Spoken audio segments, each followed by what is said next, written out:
Part of what I do when I'm setting up a match or I'm speculating about what lineups I might want to try out in a training session is usually to play around in the notes application. Usually on my iPad, maybe on my phone, maybe on the desktop.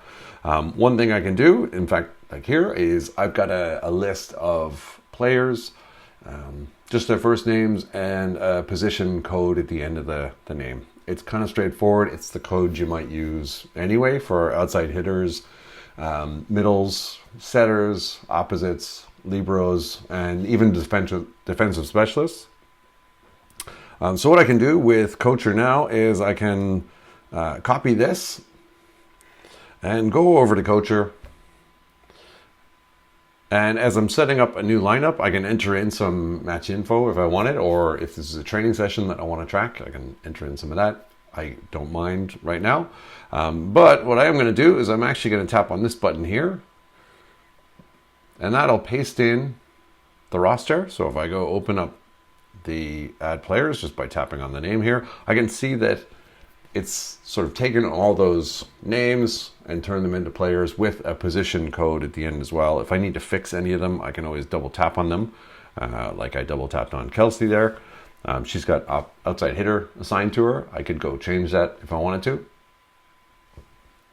And one of the tools I use, like I used in the under 18s training session notes, is I go to review lineup.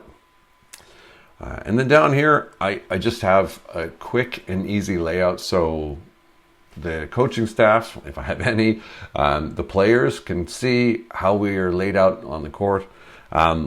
I can also go tap around over here and have a look at what rotation 5 is going to look like. Rotation 4, 3, 2. This is all based on where the setter is.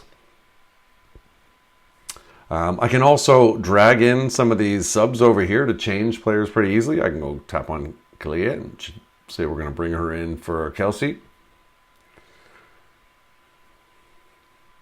So it's a pretty handy little tool that I have for just showing me what it's going to look like on court, and then also being able to easily show the players what it looks like on court.